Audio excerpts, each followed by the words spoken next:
Welcome बच्चों, and we are back again with the next lecture, and the lecture number is 20 today from our unit magnetic effects of current and magnetism.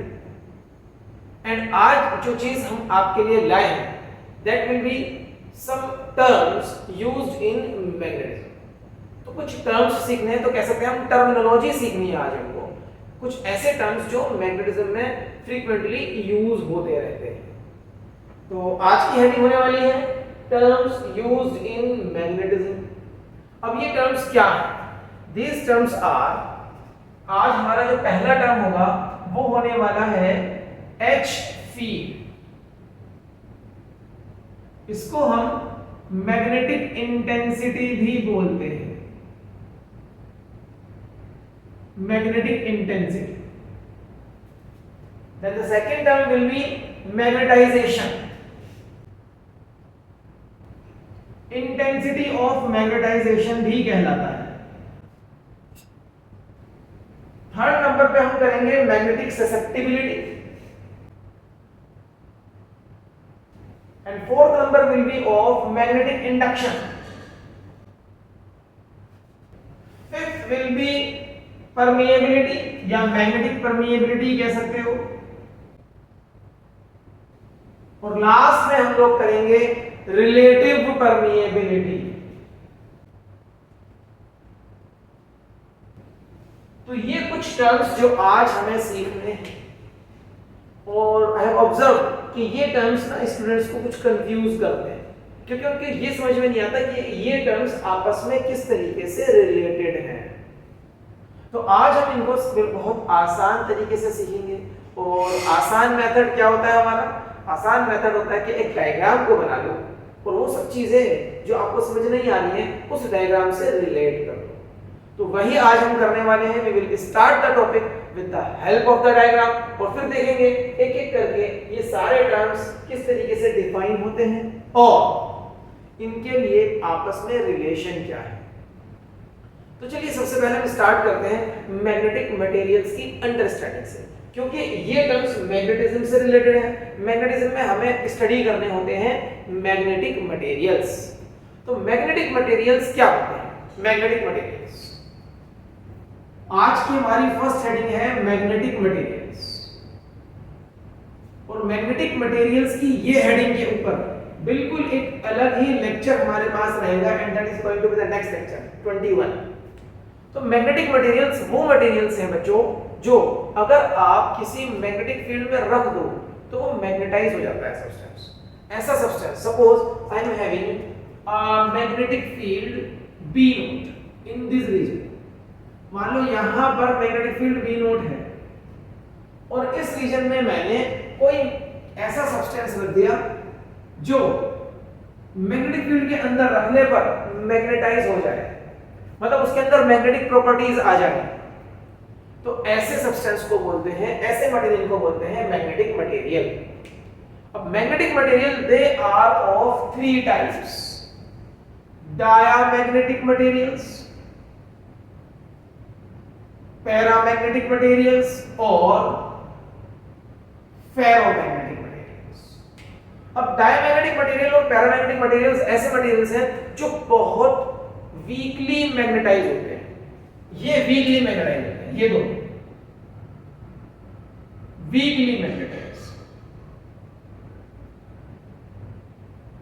मतलब आपने एक material को, suppose यहां पर magnetic field है, इस reason में यहां पर मैग्नेटिक फील्ड है, magnetic field is acting like this, ठीक है.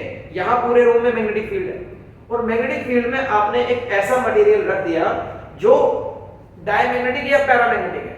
तो इसके अंदर मैग्नेटिक फील्ड आएगा तो, लेकिन बहुत कम आएगा. तो ये वीकली मैग्नेटाइज होते हैं. लेकिन फेरोमैग्नेटिक मटेरियल, सपोज ये फेरोमैग्नेटिक मटेरियल है, इसके अंदर मैग्नेटिक फील्ड स्ट्रांग हो जाता है, बहुत ज्यादा आ जाता है. तो हम इसको बोलते हैं ये स्ट्रांगली मैग्नेटाइज हो जाता है, स्ट्रांगली मैग्नेटाइज. ओके.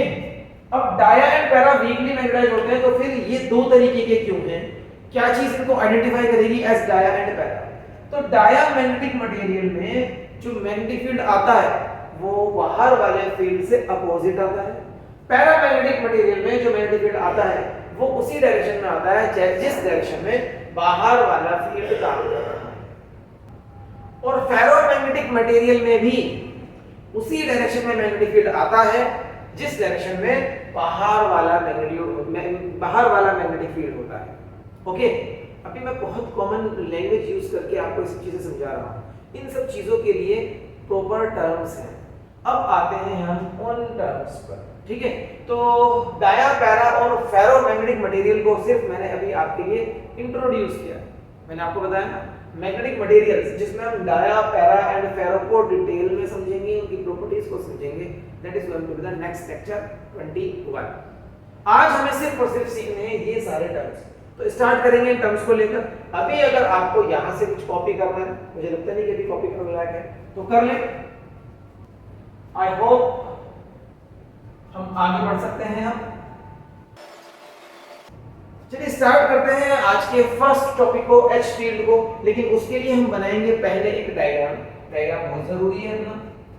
सपोज मेरे पास वैक्यूम है, vacuum, okay, I am having a region which is vacuum, जहां कोई भी मटेरियल नहीं है, एयर नहीं है, वैक्यूम। और उस वैक्यूम में एक पहले से मैग्नेटिक फील्ड काम कर रहा है, पहले से मैग्नेटिक फील्ड एग्जिस्ट करता है, and this magnetic field is B naught. This magnetic field is B naught. और वैक्यूम की परमिएबिलिटी होती है ना, याद करो बायोट-सैवर्ट लॉ से आपने सीखा है परमिएबिलिटी, म्यू नॉट अपॉन 4 पाई। परमिएबिलिटी क्या है? परमिएबिलिटी से हमें पता चलता है कि एक गिवन मीडियम अपने थ्रू मैग्नेटिक फोर्स या मैग्नेटिक फील्ड के लगने के लिए कितनी परमिशन दे रहा है, ठीक है, दैट इज परमिएबिलिटी। तो इस फ्री स्पेस है, इस वैक्यूम की परमिएबिलिटी म्यू नॉट है। ये मैग्नेटिक फील्ड हो गया, ये परमिएबिलिटी हो गई। अभी तो कोई नया टर्म नहीं आया, ठीक है। अब अगर मैं इस फील्ड के अंदर, यहां वैक्यूम में फील्ड है, इस फील्ड के अंदर एक मैग्नेटिक मटेरियल को रख दूं, मैग्नेटिक सब्सटेंस को रख दूं। मैग्नेटिक सब्सटेंस मतलब ऐसा सब्सटेंस जो फील्ड के अंदर आने के बाद मैग्नेटाइज हो जाता है, मैग्नेट की तरह बिहेव करने लगता है। जैसे कि एक आयरन के रेक्टेंगुलर पीस को रख दिया जाएगा या आयरन की रॉड को रख दिया जाए इस फील्ड में, तो आयरन की रॉड मैग्नेटाइज हो जाएगी, वो मैग्नेट की तरह बिहेव करने लगेगी, उसके पास एक नॉर्थ पोल एक साउथ पोल बन जाएगा। तो मैं एक मैग्नेटिक मटेरियल को इसके अंदर रख देता हूं। सपोज मैंने एक मैग्नेटिक मटेरियल यहां रख दिया है लाइक दिस।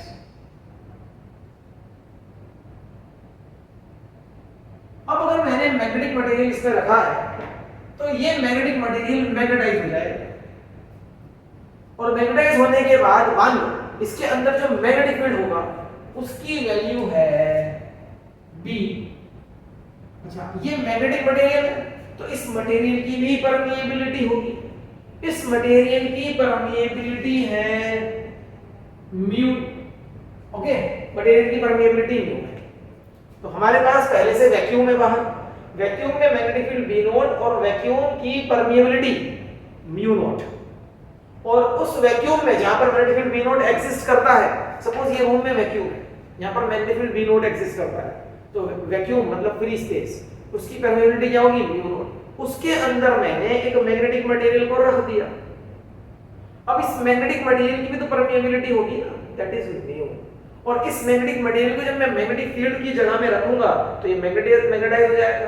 तो इसके अंदर अब जो टोटल मैग्नेटिक फील्ड है वो B है, दैट इज B, ठीक। अब जो इसके अंदर मैग्नेटिक फील्ड आया है वो कैसे आया उसको समझना है। उसके लिए कुछ टर्म्स स्टार्ट होने शुरू हो जाएंगे यहां से। अब देखो यहां पर एक टर्म होता है, पहला टर्म आज का H फील्ड, H फील्ड जिसको हम मैग्नेटिक इंटेंसिटी भी बोलते हैं। So the first heading today in this topic, in this terminology is H field या मैग्नेटिक इंटेंसिटी। इसको हमें समझना है। मैग्नेटिक इंटेंसिटी जिसको हम H फील्ड कहकर भी पुकार सकते हैं, ये क्या होगा? तो H फील्ड को आप ऐसा समझो कि जो बाहर मैग्नेटिक फील्ड लग रहा है ना B नॉट, इसके पास एक ताकत है। क्या ताकत है?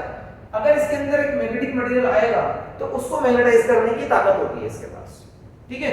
तो एच फील्ड क्या है? एच फील्ड है कि अगर कोई मैग्नेटिक मटेरियल आएगा इसके अंदर तो उसको मैग्नेटाइज करने की ताकत है, ताकत टू मैग्नेटाइज, ताकत टू मैग्नेटाइज, है ना, ऐसा मान सकते हैं। तो उसी को एच फील्ड बोला गया है, that is H field, nothing else. इसको हम एच फील्ड कहते हैं।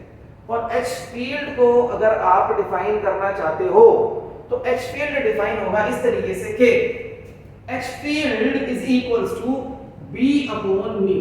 इसके लिए फॉर्मूला है मेरे पास, H field is equals to, या magnetic intensity is equals to B upon mu, B upon.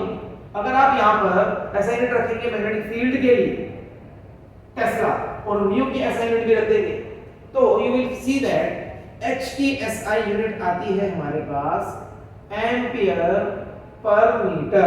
SI unit is ampere per metre, this is the SI, ampere per metre. तो ये हो गया हमारा H फील्ड, ओके। अब H field के बाद next topic है मैग्नेटाइजेशन या इंटेंसिटी ऑफ मैग्नेटाइजेशन, इसको भी देख लेते हैं।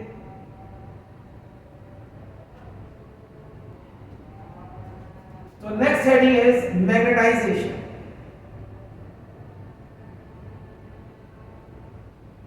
Magnetization या फिर it is also known as intensity of magnetization.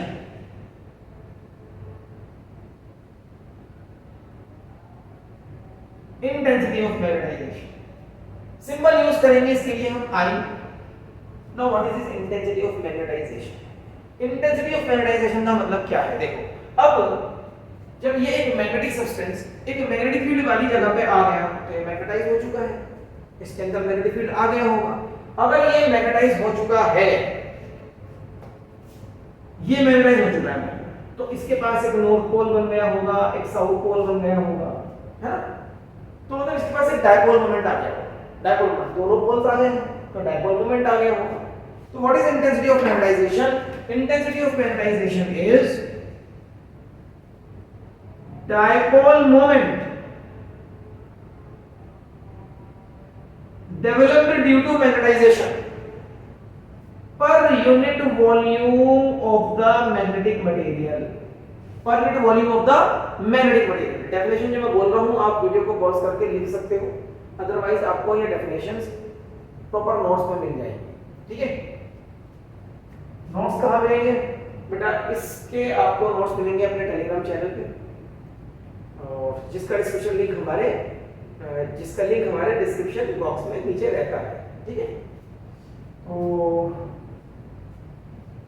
ये हो गया मेरा dipole moment per unit volume, इसको बोलते हैं intensity of magnetisation.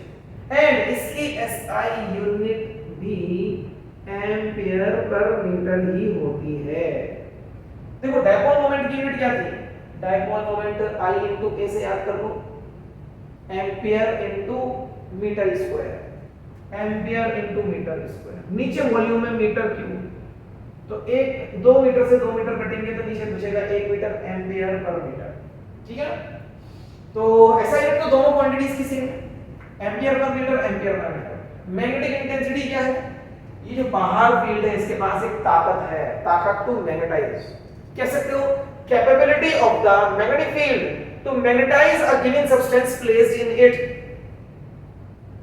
is represented by a vector quantity which is known as H field। अच्छा ये वेक्टर क्वांटिटी है तो मैं इस पे वेक्टर का सिंबल लगा सकता हूं, है ना, वेक्टर का सिंबल लगाया जा सकता है इस पे लाइक दिस, ठीक है। तो याद रखिए वेक्टर क्वांटिटी, लेकिन अभी मैं इतना इन्वॉल्वमेंट नहीं कर रहा हूं वेक्टर का, ये भी वेक्टर क्वांटिटी है I, और इसका डायरेक्शन वही होगा जो डायपोल मोमेंट का होगा, याद रखना। अभी इनको सिंपल लेकर चलते हैं, दो क्वांटिटीज हो गई H field and magnetization। Third one is going to be magnetic susceptibility। चलो magnetic susceptibility को भी समझ लेते हैं। What is magnetic susceptibility?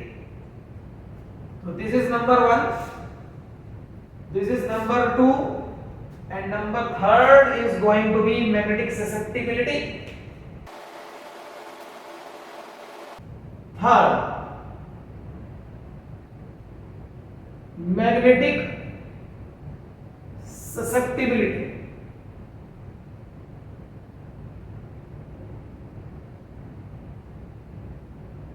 इसको हम डिनोट करते हैं एक सिंबल काय से, काय। ठीक है, अब मैग्नेटिक ससेप्टिबिलिटी क्या होता है? It is the measurement of the easiness with which a substance can acquire magnetism when placed in external magnetic field। जब किसी मटेरियल, किसी सब्सटेंस को, मैग्नेटिक सब्सटेंस ही होगा, आप एक ऐसी जगह पर रखते हो जहां पर पहले से मैग्नेटिक फील्ड लगा हुआ है, तो वो कितनी आसानी के साथ मैग्नेटिक फील्ड को एक्वायर करेगा, मैग्नेटिज्म को एक्वायर करेगा, मैग्नेटाइज कितनी आसानी से हो जाएगा। उस चीज को अगर आप मेजर कर पा रहे हो, तो उस चीज को मेजर कर पा रहे हो मैग्नेटिक ससेप्टिबिलिटी से। मैग्नेटिक ससेप्टिबिलिटी उसके मेजरमेंट का आइडिया देता है।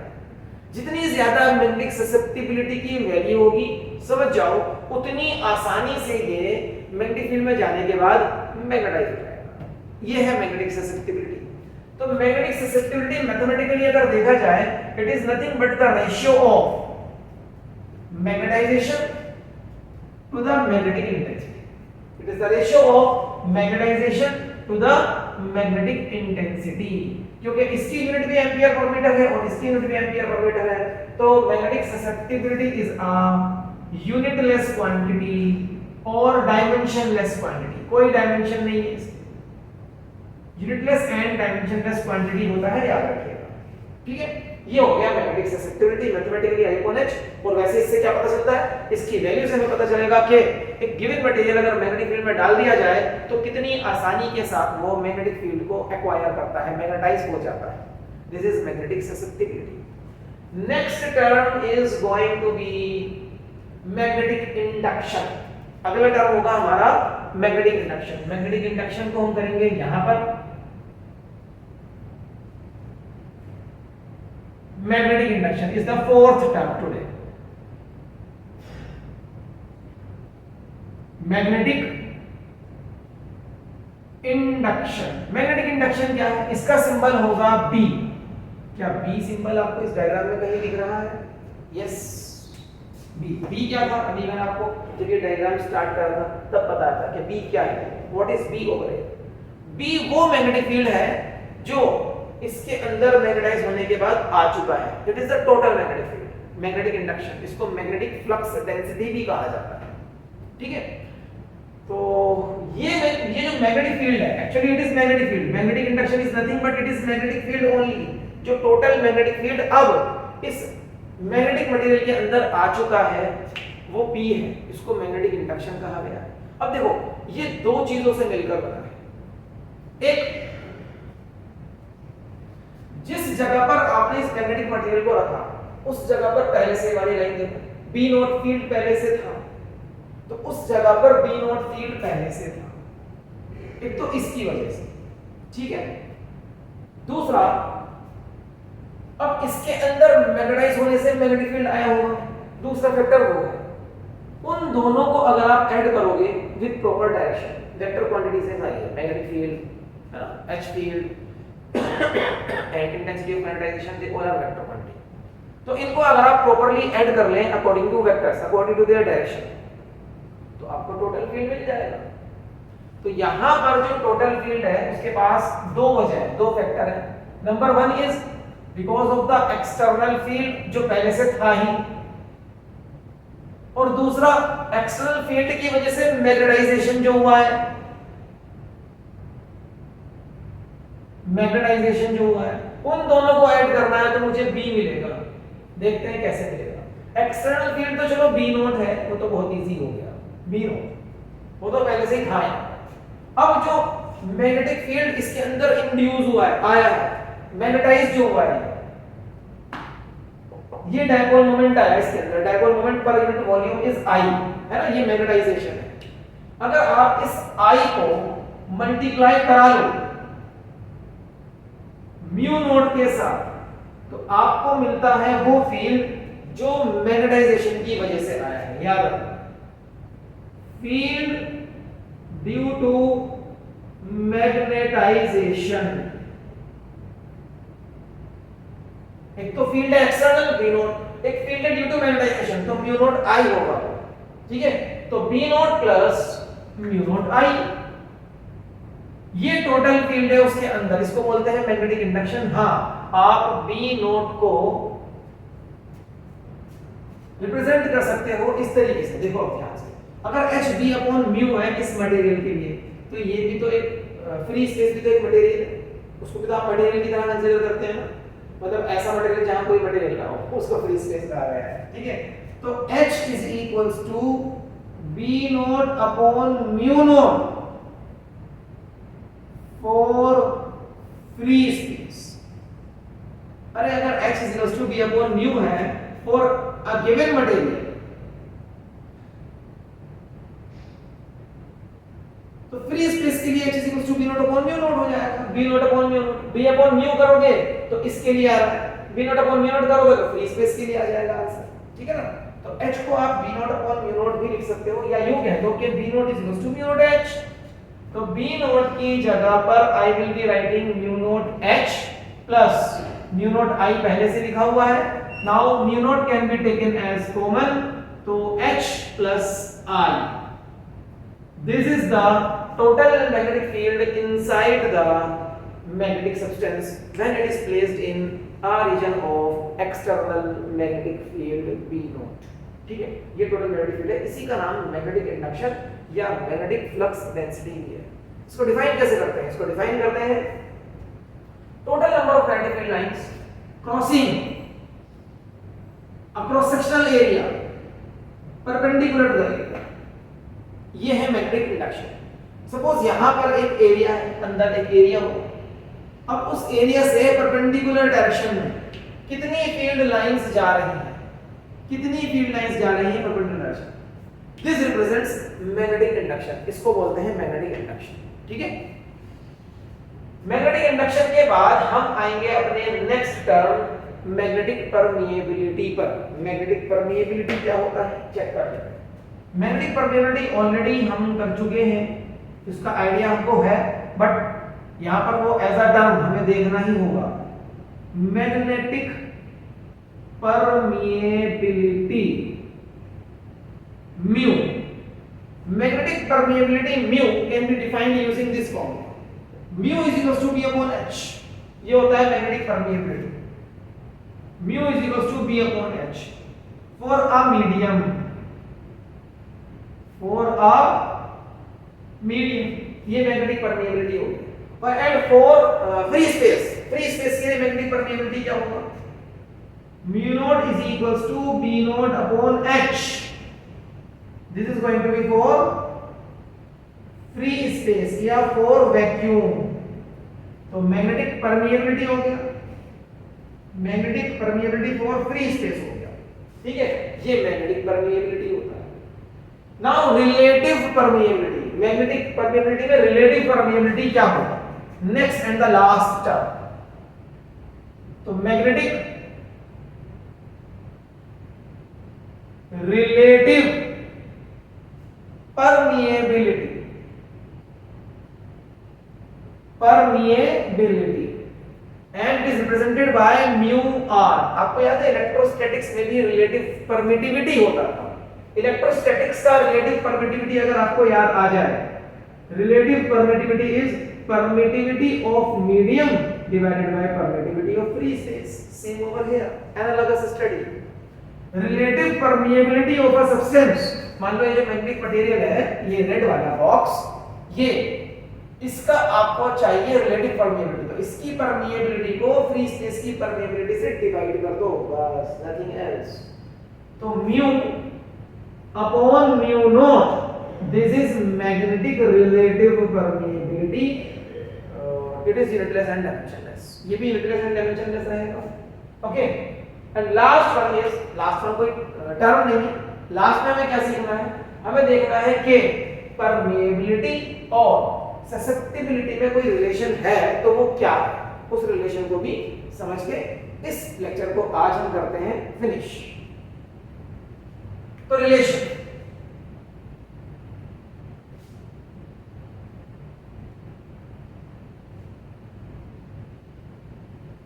Between mu and chi. Relation होता है बच्चों mu is equals to mu naught 1 plus chi. Relation का ऐसा कोई डेरिवेशन आपके सिलेबस में नहीं है, लेकिन आप अगर खुद भी करना चाहें तो इसकी हेल्प से और इसकी हेल्प से आप इस रिलेशन तक बहुत इजीली पहुंच जाओगे। ठीक है, हाँ, म्यू अपॉन म्यू नॉट अगर मैं कर दूं म्यू अपॉन म्यू नॉट, ये म्यू नॉट नीचे आ गया, इज इक्वल्स टू 1 प्लस काय, और म्यू अपॉन म्यू नॉट क्या होता है? Relative permeability. तो इसकी जगह I can write relative permeability. तो आप इस रिलेशन को परमिएबिलिटी विद काय भी याद कर सकते हो एंड रिलेटिव परमिएबिलिटी विद काय मतलब ससेप्टिबिलिटी के साथ भी याद कर सकते हो। ठीक है, तो ये हमारा आज का लेक्चर हो गया है कंप्लीट। आज के लेक्चर का मेन एम था इन 6 टर्म्स को सीखना। Terms are magnetic intensity, magnetisation, magnetic susceptibility, magnetic permeability, magnetic induction, magnetic relative permeability and last में परमिएबिलिटी एंड ससेप्टिबिलिटी के बीच का रिलेशन इंपॉर्टेंट है, इसको याद कर लीजिएगा। नेक्स्ट टॉपिक में हम सीखेंगे कि किस तरीके से magnetic materials, diamagnetic, paramagnetic and ferromagnetic materials behave करते हैं, उनकी क्या-क्या प्रॉपर्टीज हैं। लेक्चर को फिनिश करने से पहले I am having a small request to all of you. बच्चों, अगर आपको इन वीडियोस से अपने सिलेबस के कवरेज में थोड़ा भी बेनिफिट मिलता है तो आप प्लीज इन वीडियोस को लाइक कीजिए एंड अगर आप यहां पर क्लास 12th के फिजिक्स के पूरे सिलेबस को कवर करना चाहते हो अपने बोर्ड की एग्जाम के प्रिपरेशन के लिए, तो मैं यहाँ पर पूरा सिलेबस कवर कर रहा हूँ with the help of this video classes. आप यहाँ पर पूरा फायदा उठा सकते हैं अपने सिलेबस को कवर करने का। उसके लिए आपको क्या करना है कि कोई वीडियो क्लास आपसे मिस ना हो जाए, आप फिजिक्स सीखो इस प्यारे से चैनल को सब्सक्राइब कर लें और बेल आइकन को भी प्रेस कर लीजिए। बेल आइकन को प्रेस करने से क्या फायदा होता है, क्या बेनिफिट होता है कि जब भी एक वीडियो क्लास आएगी उसका नोटिफिकेशन आपको मिलेगा और आपको पता चल जाएगा कि आज कौन से टॉपिक हमारा क्लास में होने वाला है। अगर वो टॉपिक आपने आज तक नहीं करा या उस टॉपिक में आपको थोड़ा भी डाउट है तो आप उस टॉपिक को, अपने डाउट्स को क्लियर कर पाएंगे, वो टॉपिक आपसे मिस नहीं होगा।